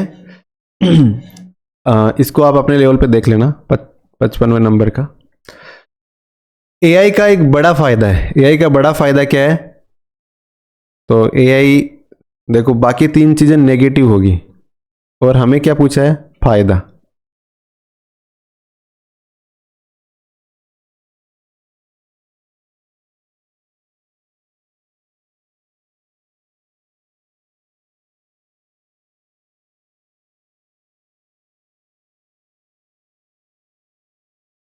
हमें पूछा है फायदा, तो ये कह रहा है कि धीमी उत्पादकता। अगर धीमी उत्पादकता होगी, ये फायदा थोड़ी होगा। किस प्रकार से विकल्प दे रहे? नौकरी छूटने में वृद्धि। अच्छा, नौकरी छूट जाएगी, ये फायदा होगा। अच्छा, फिर कह रहा है कि मैन्युअल डेटा एंट्री करनी पड़ेगी आपको, एआई आ गया तो बाद में आपको अंगुली से देखना पड़ेगा कि आर कहाँ पे, बी कहाँ पे, तो ये फायदे हैं इसके। तो ये तो फायदे हो नहीं सकते ना। बेहतर इनोवेशन, ये एआई का बड़ा फायदा है। अगर आपको कुछ भी करना है तो आपका जो सहजता है वो बढ़ जाएगी। भले आपको मूवीज बनाना है, फोटोग्राफी एडिटिंग करनी है, ये सारी चीजें सहज हो जाएगी, इनोवेशन बेहतर हो जाएंगे। एआई का ये फायदा एकमात्र। अगला प्रश्न है, 2024 गोल्डमैन पर्यावरण पुरस्कार किसे दिया गया? तो 2024 का जो गोल्डमैन पर्यावरण पुरस्कार है ये आलोक शुक्ला को दिया गया। ये छत्तीसगढ़ राज्य से संबंधित है, वहां पे इन्होंने कार्य किया था ग्राउंड पे, आलोक शुक्ला जी ने, तो इनको ये 2024 का गोल्डमैन पर्यावरण पुरस्कार दिया गया। अगला प्रश्न, वर्चुअल रियलिटी वीआर का प्राथमिक उद्देश्य। वर्चुअल रियलिटी आप जानते ही हो, वो वीआर बॉक्स लगा के आपको ऐसा लगता है कि वास्तविक दुनिया में, जबकि आप वो बॉक्स लगा के उस चीज को फील करते हो। इसमें क्या होता है, एडिशनल जानकारी होती है, उसके साथ वास्तविक दुनिया को मतलब फील लेना, उसको बढ़ाना, ये वर्चुअल रियलिटी का प्राथमिक फोकस हो गया। अगला प्रश्न है, राजस्थान के किस जिले की दीवार विश्व की दूसरी सबसे लंबी सतत दीवार है? तो एक तो चाइना की दीवार सबसे लंबी है और दूसरी सबसे लंबी दीवार कुंभलगढ़ दीवार है, और बताते हैं कि ये इतनी चौड़ी है कि इसके ऊपर घोड़े 7 घोड़े एक साथ दौड़ सकते हैं। अगला प्रश्न है, ये आपको देखना है कि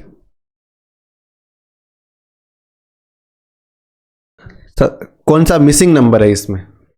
तो 62 का दुगुना कितना होता है? 124। 124 में से 2 निकालोगे तो कितना आ जाएगा? 62 आ जाएगा। 62 का आधा नहीं 32 का दुगुना 64 में से 2 निकालोगे तो क्या आ जाएगा? 62 आ जाएगा। इसी तरह से क्या करें कि उसका दुगुना करके 2 माइनस करेंगे तो 17 आ जाएगा, तो मतलब 32 आ जाएगा। तो 17 देखो, 17 है, 17 दूना तो कितना होता है? 34 होता है। 34 में से -2 करोगे तो क्या हो जाएगा? 32 आ जाएगा। तो इसका मतलब 17 हमारा आंसर हो गया।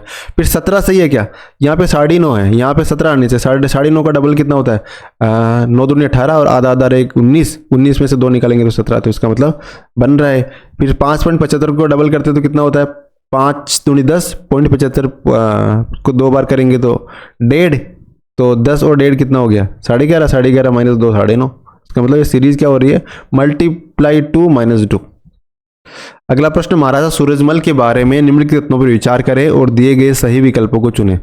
तो महाराजा सूरजमल है वो बदन सिंह के पुत्र थे और उनके उत्तराधिकारी, तो बिल्कुल सत्य है। दूसरा कथन, उन्होंने भरतपुर में एक किला बनवाया था और भरतपुर को अपनी राजधानी बनाया, तो ये कथन भी सत्य है। तो दोनों कथन इसमें सत्य हो जाते हैं कि भरतपुर में उन्होंने किला बनाया था और उसे भरतपुर को अपनी कैपिटल उन्होंने बना लिया था। अगला प्रश्न फिर से इंटरनेट ऑफ थिंग्स से संबंधित है। निम्नलिखित में से कौन सा IoT के लिए हार्डवेयर उदाहरण के रूप में सूचीबद्ध नहीं है? तो अगर आप मतलब लैपटॉप वगैरह की खरीदने की चाह रखते हैं तो आप सर्च वगैरह करते हो, तब तो आपको पता रहेगा कि माइक्रोसॉफ्ट सरफेस है ना, एक तरीके से टैबलेट और लैपटॉप की सीरीज है, जैसे HP का एलाइट बुक होता है उस तरीके से। बाकी जो इंटेल गैलीलियो, स्पाइवेरी पाई और आर्डुइनो, ये क्या है? ये IoT के लिए हार्डवेयर है, इंटरनेट ऑफ थिंग्स के लिए हार्डवेयर के रूप में उपयोग किए जाते हैं।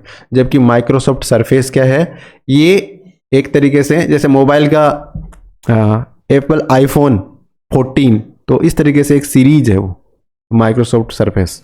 तो ये अगर आप बाकी 3 का आपको नहीं पता लेकिन इसका पता है कि ये क्या है, तब आप इसका अनुमान लगा सकते थे। बाकी ये टिपिकल प्रश्न है, ये लगभग किसी से भी नहीं बनेगा, जिसका टप्पा लगा है उसका ही बनेगा। अगला प्रश्न, सरिस्का राष्ट्रीय उद्यान और टाइगर रिजर्व राजस्थान के किस जिले में है? तो सरिस्का अलवर में है और इसकी स्थापना 1978 में हुई है। राष्ट्रीय उद्यान और टाइगर रिजर्व से 2-3 प्रश्न आए हैं इस पेपर में, तो आपको ध्यान रखना, आगे भी ये प्रश्न पूछे जा सकते हैं। और प्रश्न वैसे पूछे गए हैं कि कब स्थापना हुई, सबसे पहले कौन सा हुआ, इस तरीके से। एक प्रकाश बल्ब को 220 वोट की आपूर्ति के लिए 100 वोट रेट पर किया गया है, बल्ब का प्रतिरोध क्या होगा? तो इसमें प्रतिरोध बताया गया है, जो AI से मैंने पूछा क्योंकि साइंस की मुझे जानकारी नहीं है, तो उसने बताया कि 484 ओम, इसका आंसर डी उसने बताया था। अगला प्रश्न, दिए गए शब्दों को शब्दकोश में आने वाले क्रम को व्यवस्थित करना है हमें। तो सबसे पहले जैसे A फिर B आता है, तो फिर हमें सबसे पहले पहले लेटर के आधार पर सेट करना है, फिर दूसरे लेटर के आधार पर सेट करना है। तो इसमें सबसे पहले देखो ROAD आएगा, सबसे पहले R, फिर O सब में तो O आ गया, फिर तीसरे नंबर पे देखते तो A, तो इसमें A है और इसमें भी A है, तो इनमें से पहले कौन सा आएगा? तो इसका आगे वाला देखो, इसमें D है और इसमें S है, तो इसका मतलब रोड पहले नंबर पे आ गया। उसके बाद ये 2 नंबर पे आ ही जाएगा, तो 4-3 इसमें है और 4-3 इसी में है एक मात्र में, तो ये हमारा आंसर हो गया। अगला प्रश्न, राजस्थान आर्थिक समीक्षा 24-25 में उल्लेख के अनुसार राजस्थान किस वर्ष तक $350 बिलियन की इकोनॉमी का लक्ष्य रखा है? तो आपने राइजिंग राजस्थान समिट के बारे में सुना होगा और उसका सबसे बड़ा जो मोटो यही था कि 2029 तक राजस्थान की इकोनॉमी को $350 बिलियन की इकोनॉमी बनाना, तो 2029 इसका आंसर हो गया। अगला प्रश्न, शिशु मृत्यु दर आईएमआर का प्रश्न आगे मैंने क्या कहा आपको, इकोनॉमिक सर्वे है ना, इको सर्वे, उसका जो पहला चैप्टर है उसको ध्यान से पढ़ना, उसमें सारे जितने भी चैप्टर हैं उनका सबका जीस्ट रहता है और उसमें सारणी दे रखी है। हमने जो करंट अफेयर वगैरह करे हैं उसमें ये मैंने ये स्क्रीनशॉट हर बार लगाए हैं। तो शिशु मृत्यु दर क्या मापता है, तो वर्ष के दौरान प्रति 1000 जीवित जन्मों पर शिशु मृत्यु की संख्या यानी 1000 जीवित जन्म है उसमें मृत्यु कितने की हुई ये आपको पता करना है। तो ये आईएमआर है, मतलब आईएमआर मतलब शिशु मृत्यु दर, इन्फेंट मोर्टालिटी रेट है। अगला प्रश्न, निम्नलिखित में से कौन सा आरेख पृथ्वी, समुद्र और सूर्य की भी सबसे अच्छा संबंध दर्शाता है। तो देखो ये सूर्य से अलग अस्तित्व हमारा पृथ्वी का, फिर कह रहा है कि समुद्र, तो समुद्र तो पृथ्वी पे ही है तो समुद्र पृथ्वी के अंदर आ जाएंगे। तो इस प्रकार का कॉलम कहां पे है, ये ऑप्शन डी में।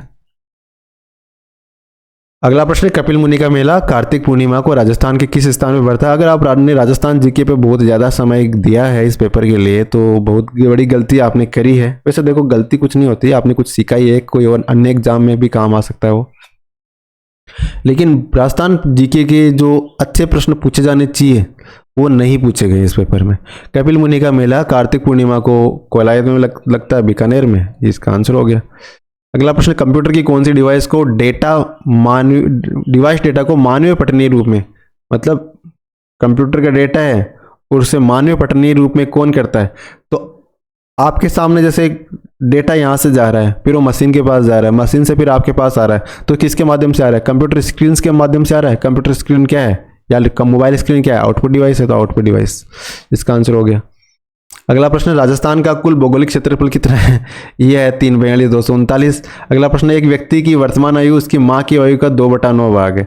इसको मैं आपको बताता हूं, आ गया। ये कह रहा है कि एक व्यक्ति की वर्तमान आयु उसकी माँ की आयु का 2/9 भाग है। जैसे मान लो कि माँ की आयु है 9 वर्ष, तो पुत्र की आयु क्या है 2 वर्ष, ठीक है, यही हो गया ना। 10 वर्ष बाद वह अपनी माँ की आयु का 4/11 भाग होगा। 10 वर्ष बाद में बेटा भी 10 साल बड़ा हो जाएगा और माँ भी 10 साल बड़ी हो जाएगी, क्लियर है, प्लस 10 साल कर दो दोनों में, और अपनी माँ की आयु का 4/11 भाग हो जाएगा। तो वो क्या कह रहा है कि 4/11 भाग हो जाएगी, तो माँ की आयु कितनी 9/10, 9x + 10 है, और इसका 4/11 कर लेंगे तो क्या आ जाएगा, दोनों बराबर हो जाएंगे, क्लियर है। तो अब इसको सोल्व कर लो, 11 इधर चला जाएगा तो 11 दूना कितने होंगे 22x प्लस, और ये हो गया 110, और इसके बराबर में करेंगे, ये 4 इधर से मल्टीप्लाई होंगे तो 9 चौक 36x प्लस 10 4 40। अब देखो 22 में से 36 गए तो कितने बचे 14, और 110 में से 40 गए तो कितने बचे 70, तो क्या होगा 14.70, तो x बराबर कितना आ गया 5 आ गया। x बराबर 5 आ गया तो मतलब उसकी आयु तो कितनी थी 2x, तो मतलब 5 दूनी 10, और माँ की आयु तो कितनी थी 9x, तो 9 पंजा 45, ठीक है। तो वर्तमान आयु कितनी होगी 10 साल और 45 साल माँ बेटे की। अब ये कह रहा है कि 15 वर्ष बाद माँ की आयु कितनी होगी, 15 वर्ष बाद में तो माँ की आयु वर्तमान में 45 है, तो 15 और जोड़ दो तो कितने हो जाएंगे 50 हो जाएंगे, नहीं सॉरी 45 में 15 जोड़ेंगे तो 60 होंगे ना, तो 60 वर्ष हो जाएंगे। तो माँ की आयु क्या होगी 15 साल बाद में 60 साल होगी, क्लियर है, सरल सा प्रश्न था। तुर्रा कलंगी ख्याल के बारे में निम्नलिखित कथनों पर विचार करना है। तो तुर्रा कलंगी ख्याल मेवाड़ वाले एरिया में प्रचलित, आपको पता ही है। मेवाड़ के संत शाह अली और तुकनगी ने 400 साल पहले तुर्रा कलंगी ख्याल की स्थापना करी थी, बिल्कुल सत्य कथन है। दूसरा, तुर्रा शिव का प्रतीक और कलंगी पार्वती का प्रतीक है, ये भी कथन सत्य है। और तो ये मतलब कथन 1 और 2 दोनों ये सही है। अगला प्रश्न, चैट एप्लीकेशन का प्राथमिक कार्य क्या है। चैट करना क्या होता है, रियल टाइम आपने इधर से मैसेज डाला उधर पहुंच गया, उधर ने डालते, मतलब रियल टाइम में, मतलब उसको पता भी नहीं चलता कि रास्ते में कहीं टाइम भी लग रहा है, तो रियल टाइम संचार की सुविधा है, क्लियर है।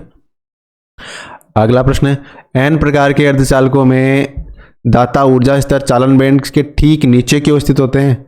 तो इसका उत्तर आप लगा लो, ताकि इलेक्ट्रॉनों को कमरे के तापमान पर चालन बैंड में आसानी से उत्तेजित किया जा सके, इसका उत्तर है।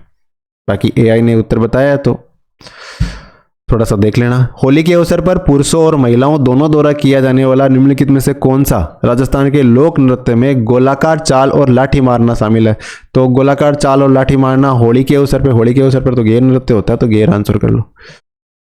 प्रतिचुंबकीय पदार्थ है विपरीत दिशा में चुंबकीय क्षेत्र में कमजोर रूप से चुंबकित, मतलब प्रतिचुंबकीय तो विपरीत दिशा का उपयोग होगा, तो ये विपरीत वाले से आइडेंटिफाई कर लो। अगला प्रश्न, कौन सी संख्या प्रणाली 0 और 1? तो बाइनरी नंबर सिस्टम, ये आपको पता ही है, सहज प्रश्न, कंप्यूटर के सबसे सरल प्रश्नों में से एक। मतलब अगर आप एक एग्जामिनर, ये 5-7 पेपर होते हैं ना, तब तो एग्जामिनर के पास में सारे सरल प्रश्न 2-3 पेपर में खत्म हो जाते हैं, फिर टफ ही बचते हैं उसके बाद देने के लिए। लेकिन ये तो 2 ही पेपर है, तो सरल सरल दे सकता है वो। चंबल, 65, सोनेरा, सरबती और कोहिनूर किस फसल की किस्में हैं? तो ये सरबती से तो आपको अंदाजा लग ही गया होगा। बाकी आपको ध्यान रखना, नाबी एमजी गेहूं की किस्म है, काला गेहूं होता है ना, ब्लैक राइस, ब्लैक व्हीट, वो नाबी एमजी है। अगला प्रश्न, वंचित बच्चों की शिक्षा का समर्थन करने के लिए स्माइल फाउंडेशन, ये कब बनाता है स्माइल फाउंडेशन? अब ये देखो, आप कहोगे कि स्माइल फाउंडेशन का प्रश्न कैसे आ गया? आप राजस्थान पुलिस की तैयारी कर रहे हैं, राजस्थान पुलिस की, तो आपको महिलाओं और बच्चों से संबंधित जो मतलब उनके कल्याणकारी योजनाएं वो ध्यान में रखनी थी, तो इसलिए ये प्रश्न आया है। सहज प्रश्न है, सिंपल प्रश्न है, कोई बड़ी बात नहीं है, आपके सिलेबस में था। तो स्माइल फाउंडेशन की स्थापना 2002 में हुई थी। ईमेल बॉम्बिंग मतलब वही जैसे ड्रोन बॉम्बिंग करता है रशिया, यूक्रेन, इजराइल, तो उसी प्रकार से ईमेल बॉम्बिंग मतलब 100 थोक में मेल भेज दो तो ईमेल बॉम्बिंग हो जाएंगे। तो मेल सिस्टम को बड़ी मात्रा में ईमेल भेजना, उसको भर देना। और यदि 18 मार्च को बुधवार है तो 1 मार्च को क्या वार होगा?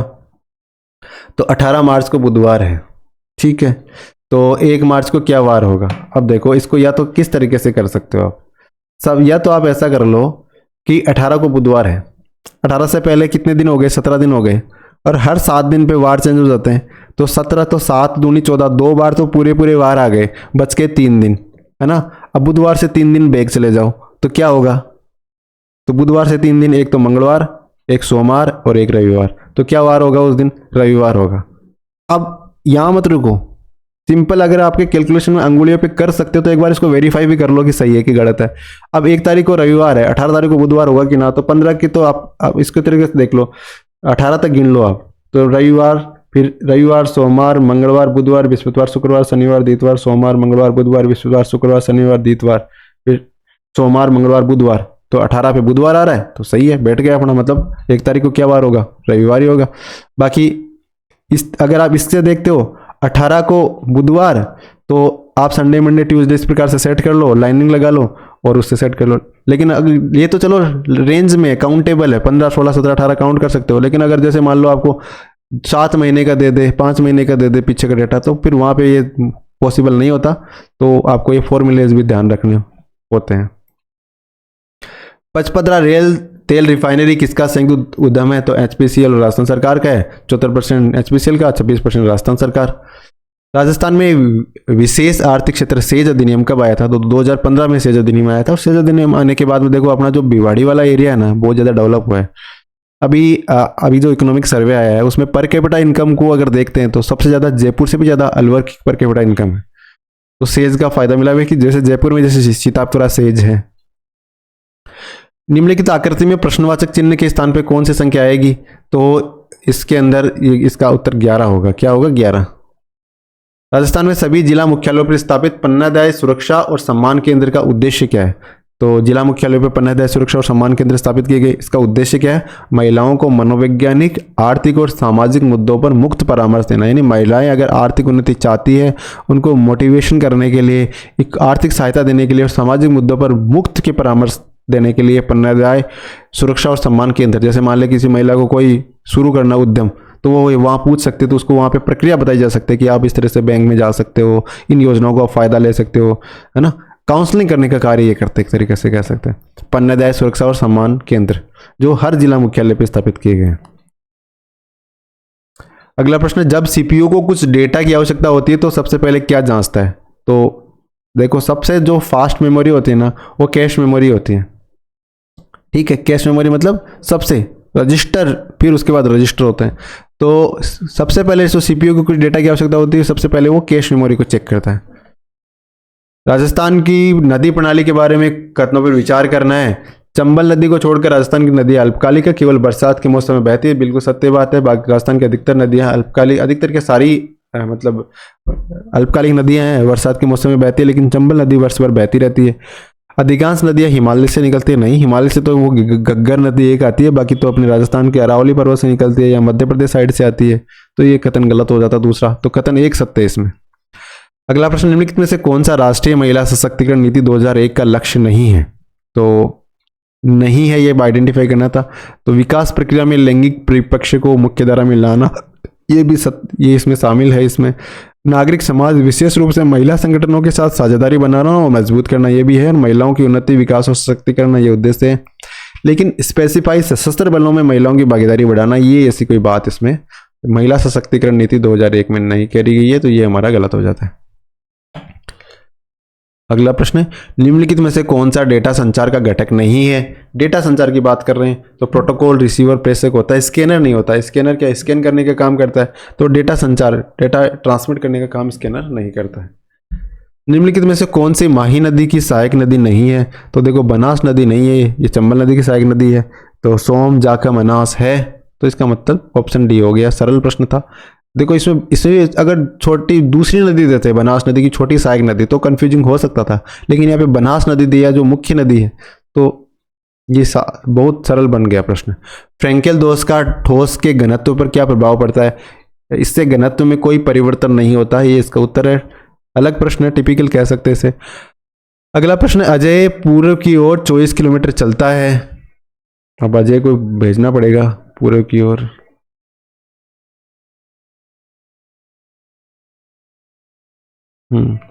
अजय पूर्व की ओर 24 किलोमीटर चलता है, ठीक है। ये अजय यहां से शुरू हुआ और फिर दाएं हाथ की ओर मुड़ता है, दाएं हाथ की ओर मुड़ता है और 10 किलोमीटर ड्राइव करता है। 10 किलोमीटर ड्राइव कर ली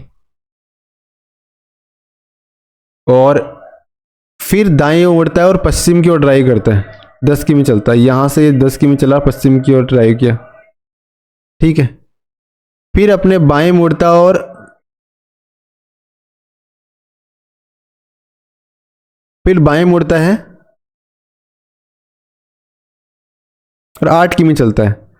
बाएं मुड़ता है और 8 किमी चलता है, बाएं मुड़ा और 8 किमी चला, ठीक है। उसके बाद दाएं मुड़ता है और 14 किमी की यात्रा करता है। दाएं मुड़ा और 14 किलोमीटर की यात्रा कर ली, ये लो यहाँ पहुंच गया। यानी पहले था उसकी सीध में पहुंच गया, शुरुआत की थी उसके नीचे। अपने प्रारंभिक बिंदु से कितनी दूर है? अब देखो 10 किलोमीटर तो ये यहाँ से ये आ गया और 8 किलोमीटर ये आ गया, 18 किलोमीटर हो गया ना ये वाली डिस्टेंस। और ये किस दिशा में है? तो दक्षिण दिशा में। तो प्रारंभिक बिंदु से 18 किलोमीटर दूर है और दक्षिण दिशा में, ये उत्तर हो गया।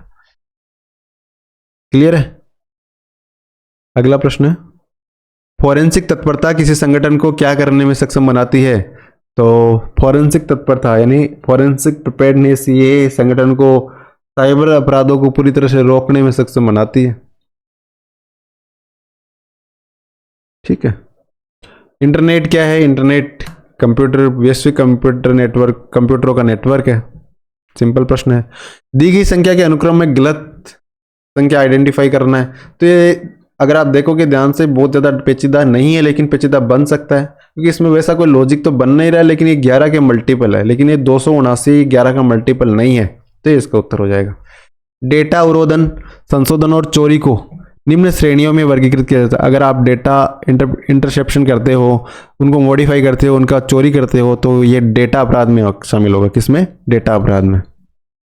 अगला प्रश्न, पी प्रकार के अर्धचालक में आवेश वाहकों के संबंध में निम्नलिखित में से कौन सा सत्य है? तो छिद्र होल बहुसंख्यक वाहक होते हैं, ये इसका सत्य है। ये साइंस का प्रश्न है, देख लेना एक बार आप थोड़ा सा।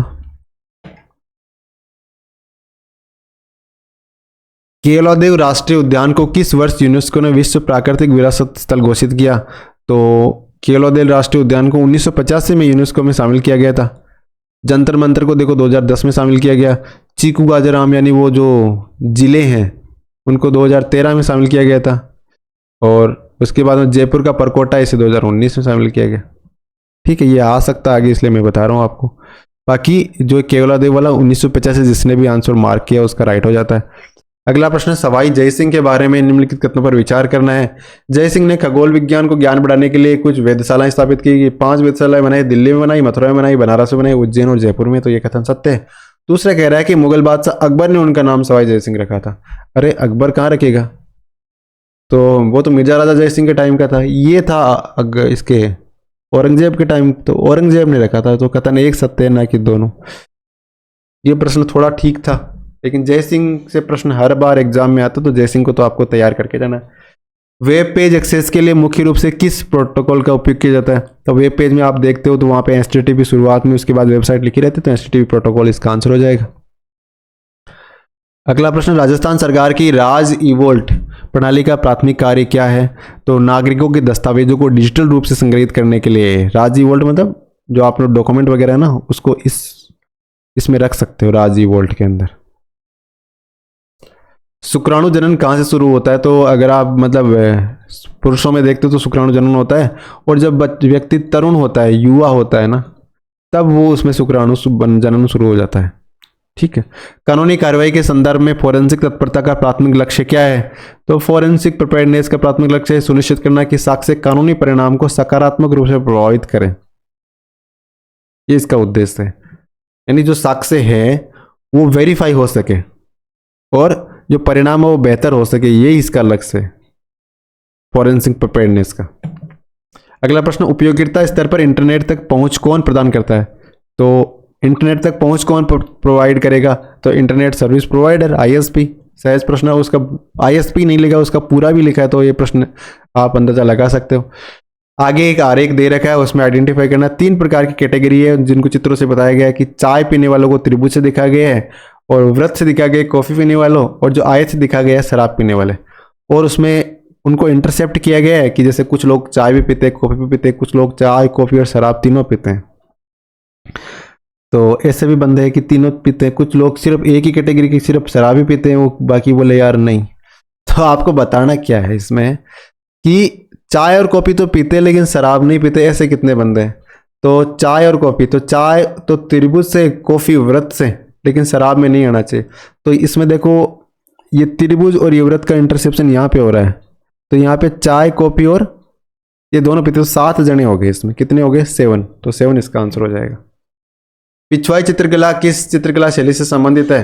तो पिछवाई नाथद्वारा शैली से। अब जो ये वाला आरेख वाला ये प्रश्न है ना, ये गलत नहीं करने आपको, इनको ध्यान से, एक आधा 5-10 सेकंड एक्स्ट्रा लग जाए वो कोई बात नहीं, लेकिन इनमें गलत नहीं करना है, क्योंकि सीधा नंबर बन रहा है, या गलत तो गलत, फिर सारे गए, और सही तो सही, और सहज सरल प्रश्न है।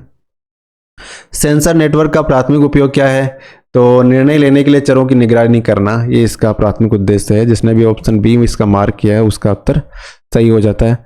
अगला प्रश्न, राजस्थान के निम्नलिखित में से किस लोक प्रदर्शन में कहानियां सुनाने के लिए तार वाली कठपुतली का प्रयोग किया जाता है? तो घूमर में, तेरह ताली में, गौरी में नहीं, कठपुतली नृत्य में किया जाता है। कठपुतली नृत्य इसमें दे नहीं रखा, तो ऑप्शन डी इसका उत्तर हो जाएगा। बाकी इसमें तार वाली कठपुतली ना घूमर में उपयोग होती है, ना तेरह ताली में, ना गौरी में। सिंधु घाटी सभ्यता का एक महत्वपूर्ण स्थल कालीबंगा, तो सरस्वती और द्रस्वती नदी के। सिंधु घाटी सभ्यता पढ़ते हो तो पहली लाइन यही आती है कि सरस्वती और द्रस्वती नदी के किनारे इन मतलब सभ्यताओं का विकास हुआ। राजस्थान में श्री महावीर जी मेले के बारे में विचार करना है। तो महावीर जी मेला करौली में बढ़ता है, महावीर स्वामी की स्मृति में। करौली का गांव है चंदनपुर, ये ध्यान रखना। इस एग्जाम में तो आ गया, आगे फिर से पूछा जा सकता है, ये थोड़ा सा, लेकिन ये कथन में दे रखा है तो ये कथन सत्य है।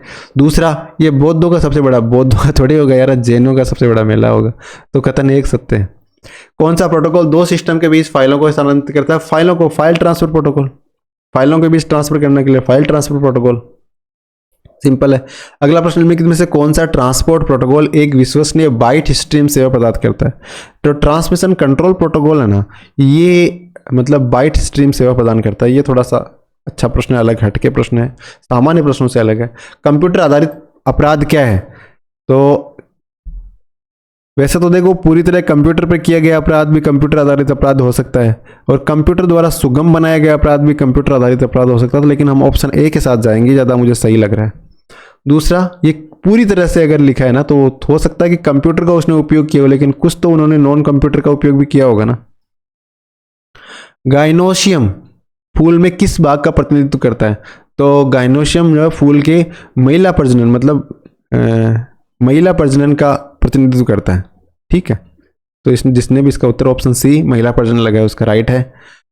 नीचे दिए गए कथन, उसके बाद दो मान्यताएं, आपको कथन और मान्यताओं पर विचार करना और तय करना है कि कौन सी मान्यताएं निहित है। पहले कथन देखो, 18 साल से अधिक आयु के सभी बेरोजगार भारतीय युवाओं को बेरोजगारी भत्ता दिया जाना चाहिए। यानी 18 साल से अधिक आयु के जो बेरोजगार है उनको बेरोजगारी भत्ता दिया जाना चाहिए, कथन है। तो क्यों, मतलब इसकी मान्यताएं क्यों ये बात कही गई है? तो भारत में बेरोजगार युवा है, तो अगर बेरोजगार युवा नहीं होते तो ऐसा आइडिया ही कहां से आता? और उन्हें मौद्रिक सहायता की आवश्यकता है, तभी तो ये बात करी गई होगी ना। तो ये कथन सत्य है। दूसरा कह रहा है कि सरकार के पास सभी बेरोजगार युवाओं को भत्ता देने के लिए पास पर्याप्त धन है, अगर दिया जाना चाहिए सभी आयु वर्ग के लोगों को। ठीक है, इस कथन के परिप्रेक्ष्य में देखें तो ये बात तभी कही जा सकती है जब आपके पास रिसोर्सेज हो देने के लिए, मतलब इस प्रकार के प्रावधान हो, तो तभी पॉसिबल होगा।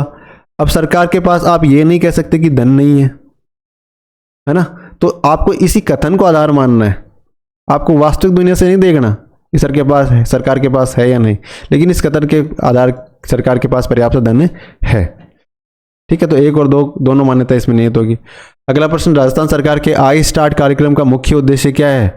तो आई स्टार्ट कार्यक्रम है, ये एक्चुअली मतलब स्टार्टअप को मोटिवेट करने के लिए है, उद्यमिता के निर्माण के लिए, स्टार्टअप, निवेशक, इंक्यूबेटर, एक्सेलरेटर और मेंटर के लिए सिंगल विंडो प्लेटफॉर्म के रूप में कार्य करना। यानी एक तरीके से आई स्टार्ट लोगों को स्टार्टअप स्थापित करने में हेल्प करने का कार्य करती है, साथ ही निवेशकों को, इंक्यूबेटर को, एक्सेलरेटर को, मेंटर को मतलब रजिस्टर करने में एक ही जगह सारी सुविधाएं उनको मिल जाए। ये आई स्टार्ट कार्यक्रम का उद्देश्य है। वेब एक सेवा है जो निम्न द्वारा चलती है। तो वेब किससे चलता है? इंटरनेट से चलता है, तो इंटरनेट हो गया। अगला प्रश्न, राजस्थान में स्थापित पहला राष्ट्रीय उद्यान? तो रणथंभौर राष्ट्रीय उद्यान पहला राष्ट्रीय उद्यान था। अगला प्रश्न, राजस्थान में सोम नदी के बारे में विचार करना है। तो देखो, सोम नदी राजस्थान का ऋषभदेव का जो बाबलवाड़ा जिसके जंगल है वहां से उत्पन्न होते हैं। आप किसी भी मतलब राइटर की किताब उठा के देखो, कपिल चौधरी देख लो या आपके सुभाष चारण, इनके जो ये छोटे छोटे बुक्स आते हैं उसमें ये सीधा सीधा अगर सोम नदी लिख रखा है ना तो बाबलवाड़ा और ऋषभदेव लिखा रहेगा, तो ये कथन सत्य हो जाएगा।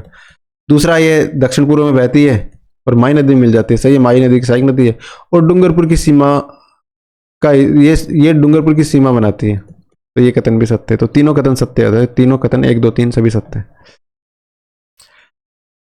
अगला प्रश्न है, एक स्टैटिक वेव क्या होता है? स्टैटिक का मतलब स्थिर। तो सभी जो उपयोग करता है उसको सबको एक जैसा ही दिखाई दे, यानी अगर आप एक पर्टिकुलर वेब पेज पे जाते हो, कहीं से भी चले जाओ आपको वो वेब पेज वैसा ही दिखेगा, तो इसे स्टैटिक वेब पेज कहते हैं। वर्ष 2023-24 के लिए कुल पोषक मोटे अनाज में राजस्थान का स्थान कौन सा है? तो मोटे अनाज में राजस्थान का स्थान पहला है। कितना है? पहला नंबर का है। अभी देखो, राजस्थान का स्थान पूछा जा सकता है, थोड़ा सा हम देख लेते हैं क्योंकि बाकी अगली में भी आ सकता है।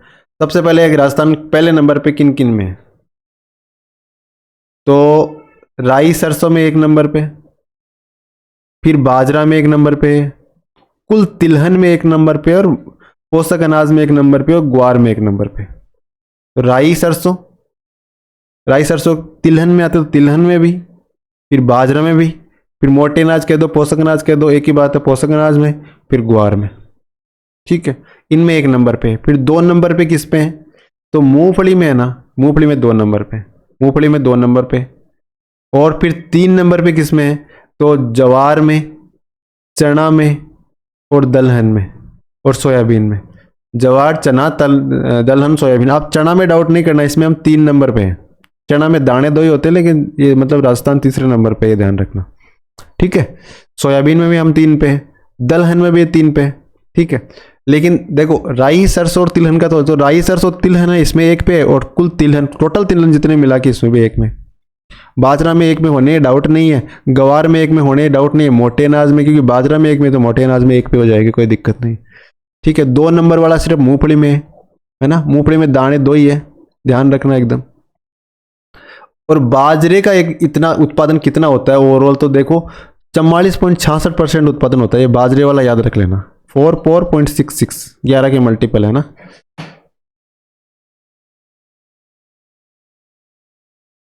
अगला प्रश्न, वह बंद आरेख पहचाने जो दिए गए वर्गों के बीच संबंधों को बेहतर बनाता है। अब देखो, अब एक तो पृथ्वी, एक है शनि, एक है ग्रह और एक है तारा। तो देखो, पृथ्वी क्या एक ग्रह है, शनि भी उसी तरह से एक ग्रह है, और दोनों ग्रह की कैटेगरी में तो ग्रह के अंदर आ जाएंगे, और तारा उससे अलग अस्तित्व होता है। इस प्रकार, तो इस प्रकार का आरेख कहाँ बन रहा है, तो ए में ही तो बन रहा है, तो ये इसका उत्तर हो जाएगा। ब्रिस्बेन बंदरगाह किस देश में है, तो ब्रिस्बेन ऑस्ट्रेलिया में। ब्रिस्बेन, अगर आप क्रिकेट वगैरह देखते हो, ब्रिस्बेन क्रिकेट ग्राउंड है ना। गाबा हो गया, ब्रिस्बेन हो गया, तो एक ऑस्ट्रेलिया में है, तो ऑस्ट्रेलिया में है ब्रिस्बेन। निम्नलिखित में से कौन सा वेब किसी संसाधन की विशिष्ट पहचान करता है, तो यूआरएल, यूनिफॉर्म रिसोर्स लोकेटर।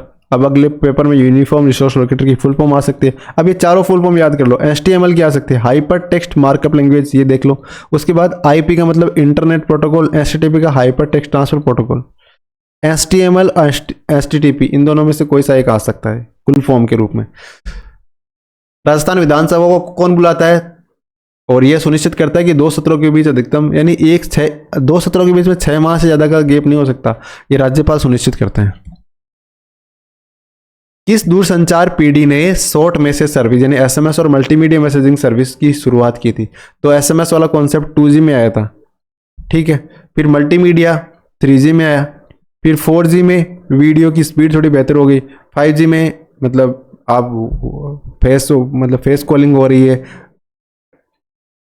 बिना टाइम लगाए, यानी टाइम गैप बहुत कम हो गया, और 6G में स्पीड है वो बहुत ज़्यादा हो जाएगी। स्पीड के आधार पर इस जनरेशन का डिसाइड हो रहा है। कौन सा देश विकास के आधिकारिक पैरामीटर के रूप में सकल खुशी सूचकांक, यानी कौन सा देश है वो कहता है कि खुश है ना, तो आप मतलब आपका देश आगे है, तो ये भूटान है ना, ये डिसाइड करता है। मतलब इन्होंने, भूटान ने ये कॉन्सेप्ट दिया था, ग्लोबल हैप्पीनेस इंडेक्स का कॉन्सेप्ट भूटान ने प्रस्तावित किया था।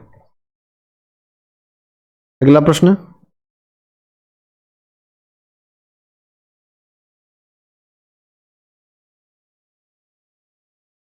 वह सिद्धांत जो ब्रह्मांड की उत्पत्ति को समझने का प्रयास करता है, तो ब्रह्मांड की उत्पत्ति एक ही सिद्धांत जानते हो आप, बिग बैंग थ्योरी, तो यही उसका उत्तर हो गया। अगला प्रश्न, एक व्यक्ति मोपेड पर एक बिंदु से चलना प्रारंभ करता है और 4 किमी, ये यहाँ पे 4 किमी दक्षिण में चला, ठीक है।